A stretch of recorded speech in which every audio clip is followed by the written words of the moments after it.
If you're watching this video, chances are you're suffering from the same problem as I do. So I'm running a bunch of software on my Raspberry Pi cluster, on my Docker host, on my home server, and with Docker and tools like Portainer, it's quite easy to manage those. But still, there's one problem. I have to remember a bunch of URLs and ports and whatnot. And yeah, you could say I can use browser bookmarks and whatnot, but it's not really convenient nor optimal. Instead, I just heard about a new tool, or actually not new, but new for me. A tool that makes it all convenient and yeah, gives you a nice dashboard. So in this video, I will present you Heimdall.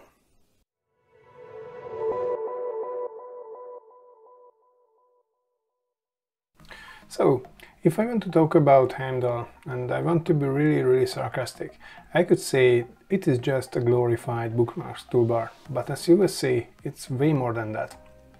So, first of all, this is Heimdall's main site. This is where you can download it. There are the usual functions here, like short tutorials, a video showcasing Heimdall, then of course you can download it here, then there's a link for Docker related documentation and whatnot. So also there's a counter here for foundation apps, enhanced apps and app requests. I will talk about this later because this is an important part. Now onto Heimdall itself. Basically this is how it looks like, or actually that is now not how it looks like on your first start. It will be empty. So this is how it looks like when you have populated it with a few applications. So this is what I'm running on my Docker host, on my Raspberry Pi cluster, and yeah, on my home server. So quite a few applications, and I'm really glad that I don't have to remember all the ports and which application is located on which server and whatnot.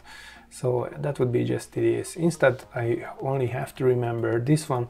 This is my main Docker host IP address, or I can actually use domain name for here because I have a fully qualified domain name set up for it on my router. Then I have to remember a single port, and this gets me to Heimdall, and here I can start any of the applications. Here goes Tasmo admin for one Tasmo device that I have at the moment. Anyway, as you can see on this dashboard, there are some tiles that list only the application name and the application icon, and there are some that contain extra data. So what is this? Actually, Heimdall is able to connect to specific applications and fetch data from those applications via REST API, making these kind of like live tiles. So this page just gets silently refreshed. Okay, not the whole page, but parts of it, like these fields. Anyway, point is, this is live data. So actually this is coming from Pi-hole, and this one is coming from transmission, this is coming from net data, and so on. And for these applications where there is no live data, it means that the application is something called, how was it called? A foundation application. So foundation application means that a basic application that will be recognized by Heimdall, and by recognize it means it will try to provide an icon for it, it will provide a description for it, like for this one, but nothing more than that. And then those applications, there are a lot fewer than actual foundation applications. So these are the enhanced apps, and these enhanced apps which are recognized and configured in a way that with some extra tweaking, Heimdall can connect to them. So for example, in case of Pi-hole, if I click here, this is where I can modify, reorder my tiles or apps. I can click here, and you can see that you can provide the URL for the API, which is called by Heimdall for providing that data. So there's this optional config for the enhanced applications. There's no such part for the foundation apps. So for example, in case of Portainer, if I check it out, there's nothing like that. So that is a foundation application.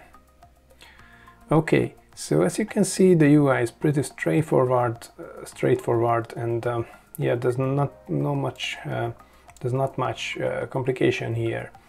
So what you can do here is add apps here, then you can reorder them, and you can do this extra configuration for the enhanced applications.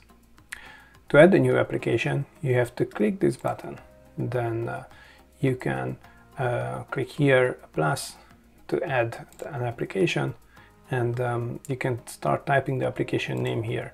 Now, if the application is recognized by Heimdall, then it will immediately offer it, like, let's try grafana. So as you can see, it already associated with an icon with it. You can replace it if you want, but this is a grafana standard icon, and here you can add your actual grafana URL, so the server and the port where it is located, where the main UI for grafana is located. And pretty much that's it. Also, you have to keep this checked, because if this is not checked, then by default the application will not appear on the dashboard, and that is kind of losing the point of the whole Heimdall usage, right? So you want to have it on your dashboard. And yeah, here you can see the list of applications, so you can click these icons to edit the actual application. For example, here, Home Assistant, I can change the IP address or a port or whatnot. So if it has changed, I can just update Heimdall here.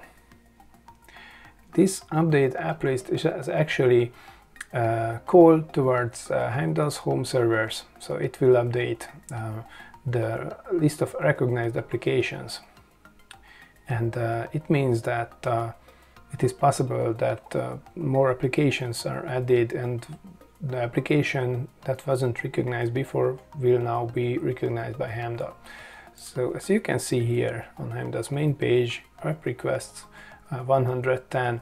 So actually people are requesting a lot of applications to be added, and as far as I know, there's a process of reviewing those requests, and obviously some of those requests are approved, and therefore those applications will be added to Heimdall with time. So this is how Heimdall looks like, and as you can see, it's pretty easy to use. Also, you can change a few settings, but there's not too much to change. It's just really a straightforward application. So for example, you can change this background image, and you can add a search bar to the home page, like a Google search or something like that. You can change how the links will react, so they will open in the same tab or a new window or whatnot. And then there's user management, so you can add more and more users for accessing Heimdall. I don't really see the point, because as I see, I mean, I haven't figured out yet if there's a point to add more users. Like if there were like application groups or permissions or something like that, then yeah, I could add more users, but without that, I don't really see the point, at least not now. Anyway, one thing left, it is installing Heimdall. So to run Heimdall, I use Docker, just like for pretty much almost everything. As you will see, installing Heimdall by Docker is quite easy, and I will show you step by step. So the whole Docker related stuff is documented well on DockerHub, where the image for Heimdall lives. So there are a lot of settings mentioned here and examples for running it via Docker command line directly or via Docker Compose and whatnot, and Docker Compose is the recommended way. Yeah, I also went this way because my Docker host is already running quite a few applications, so I just added to my existing stack. So I've already logged in to my Docker host, and this is the Docker Compose file for my base stack. My base stack means that this is the initial few pieces of software that I install whenever I reinstall this Docker host. So this is like a must. For me, it is Portainer, NetData, and now Heimdall. So as you can see, configuration part for Heimdall is only this one. Actually, the configuration on the web page I've shown before shows much more, but most of those are optional. So this is the bare minimum you have to go with. Also, if you're happy with running Heimdall on port 80, then you don't even need this part. But I'm not running it on the default port because it's already taken by another application, so I just redirected it to port 9999. Okay, what else? So you need to set up a time zone. As far as I remember, this is also optional, but what is must is that you have to set up a volume, because whenever you add those applications, those are settings for Heimdall, and those settings need to be stored somewhere permanently. And for permanent storage, Docker uses volumes. So you can just add a volume here. This is a named volume. It's really simple. This is just a name for it. It is managed by Docker, so you don't have to reserve space or create directories or whatnot, and then you will just assign it. And the config directory under the root, this is inside the container, which is used by Heimdall. If you're installing Heimdall without Docker, then this directory will be on your Linux host, but I don't recommend to do that. As you will see, installing it this way is pretty easy. After that, the drill is the usual, so you just say docker compose up, and Docker Compose will start the containers listed in this file. So I obviously won't start it because it's already running, but for example I can do something like Docker Compose stop Heimdall. In this case, Docker Compose will just stop the container created from these settings. So boom, there we go. It will take some time stopping Heimdall. And there we go. And now I don't have Heimdall running, and I can just start it again. Okay, so as you will see, Heimdall doesn't require much resources at all. So this is the list of applications running on my Docker host, and you can see Heimdall here.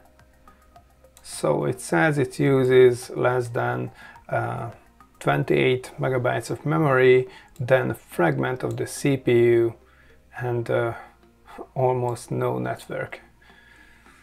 So as you can see, it's pretty lightweight, and because of that you can install Heimdall via Docker to a Raspberry Pi, to a PC, to a Linux server, or whatever else. So it's pretty much a multi-platform system, or platform agnostic. Anyway, this is the overview I wanted to give you about Heimdall. I think it is enough for anyone to start using it. If you try it and face some problems, or fail to do the installation, or struggling with whatever else related to Heimdall, then feel free to contact me via the comments and we will figure it out. Anyway, I think that's it for today. Thanks for watching this video. I hope it was helpful for you, and hope to see you next week, next time, with a new video. Take care, bye. You're still here. That's good, because that means you kinda liked my video. If so, feel free to check out these other videos too. And if you're new to the channel, please consider subscribing. That helps me a lot. And yeah, if you click the bell button, you will get also notified about new videos.